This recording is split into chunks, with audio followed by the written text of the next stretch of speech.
All right, welcome to Apartmentalize 2022. The Apartment Academy is here, live streaming, talking with some of the attendees here. We want to hear what's going on at the show, what's cool, what they're going to be doing here. And we're starting today. We're kicking off the podcast with Kristi Fickert with Realync. Hi, Kristi. Hey, everybody. Hey, hello from San Diego. Yeah.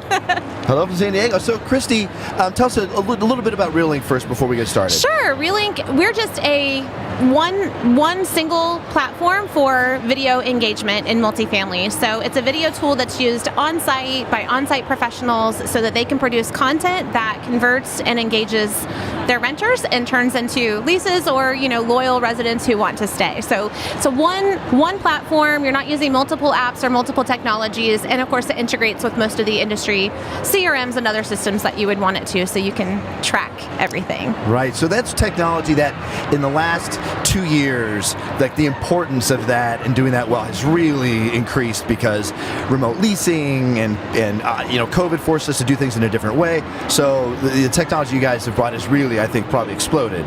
Absolutely. Yeah. And, today's renters are expecting this. So whether we are comfortable with video or not, the renters are absolutely expecting that. And not everybody is renting remotely anymore. We're kind of through this pandemic where people are coming back, offices are open.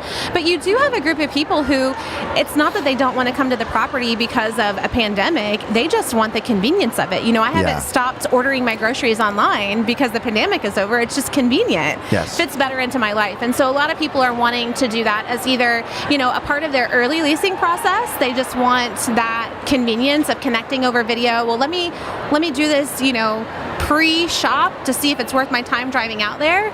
Look, gas prices today are a little crazy. So it's saving them some time. And then they're also coming to physically tour.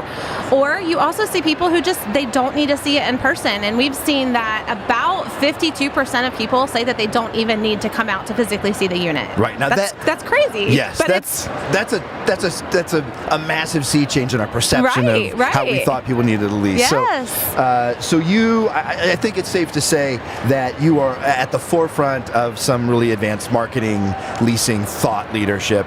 And so what are you expecting to see or hear about at the show this week? Okay, so the biggest buzzword, and everyone's talking about it, is centralized leasing. And so this model, it looks a little different for every company, I'm finding, but this is basically centralizing your operations, and you all, and what you do at Leonardo 24/7 is something that helps with this. Yeah, but similar. It's, we have technology, and it doesn't have to replace the humans. We're not taking away the human element that the industry was built upon, but there are ways to help people be better at what they're really good at doing, right? So centralizing your operations, and I've seen some organizations who are completely taking their leasing teams, their managers, and they are working remotely, and nobody is on site. And then if prospects are touring, then they're touring, taking a self-guided tour, or they're touring virtually with a product like Realync.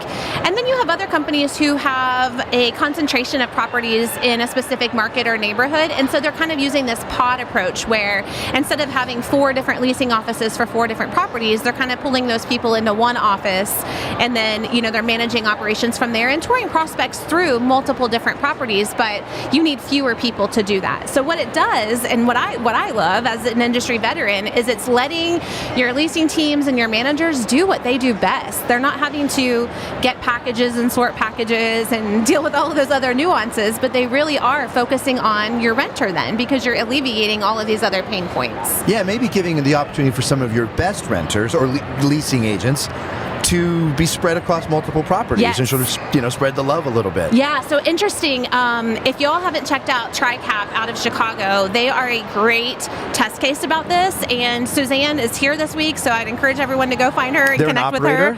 They are an operator, okay. Yes. So they have gone completely remote with all of their leasing teams, and they have actually increased their salaries by 70% for the people who are typically on site leasing teams, which is amazing. 70% salary increase in a market where we're having trouble hiring people and retaining talent, so that's pretty great. And their resident satisfaction scores are going up, even though they took their people off site. So it's an early use, some early indicators there, early use case that people should go and study and check out for sure when it comes to centralizing operations.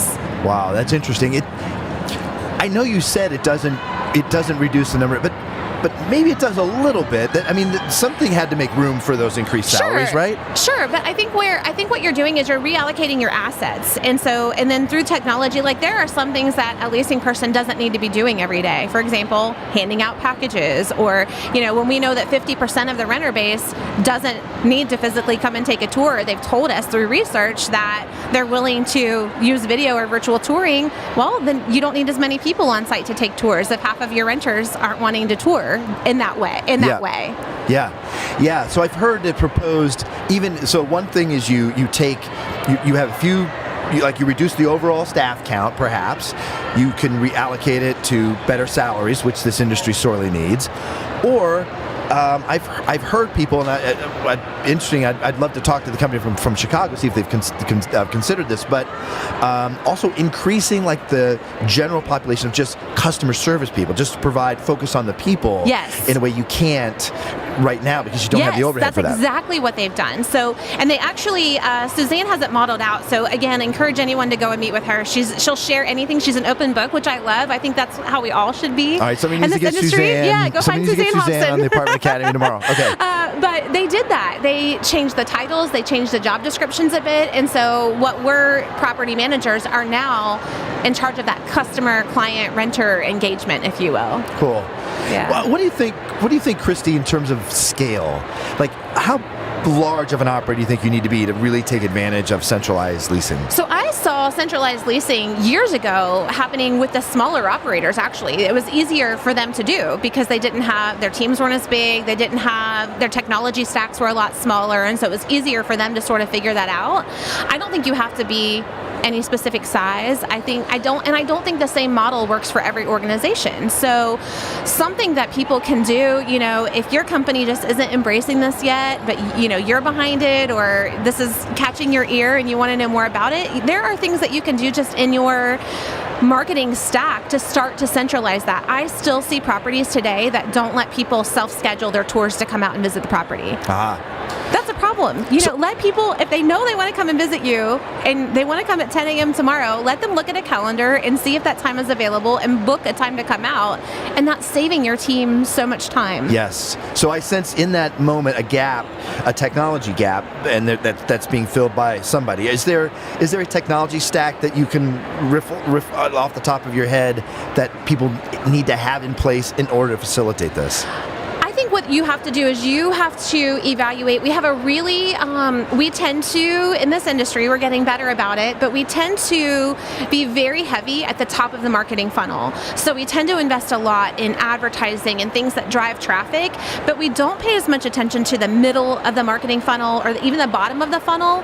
Right now, rent increases are, 20% rent increases, occupancies are high. We have more renters now than we've ever had. So we really should probably be paying attention to the middle and bottom part of that funnel to retain the people that we have. We're going to have a big, I think we're going to have our work cut out for us convincing these people to stay with us when we're increasing rents by 20%, and their expectations, they're going to want to see more value. So I would say when you're looking at centralized leasing or any part of your marketing funnel, is to make sure you're really evaluating the middle and the bottom of the funnel too, not just your big technologies at the top like your CRMs and your advertising, but everything in the middle, all of your conversion tools, resident engagement tools. Those are really important to evaluate, especially right now with these market conditions.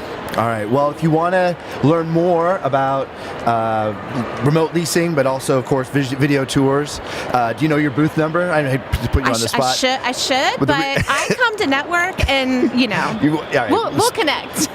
But come find Realync here if you're interested in learning more and finding somebody can find Kristi and put her in touch with you. Thanks so much for joining us. Thanks for having me. It's great. Have a great weekend at AA, everyone. Have a great show. Yeah. See you.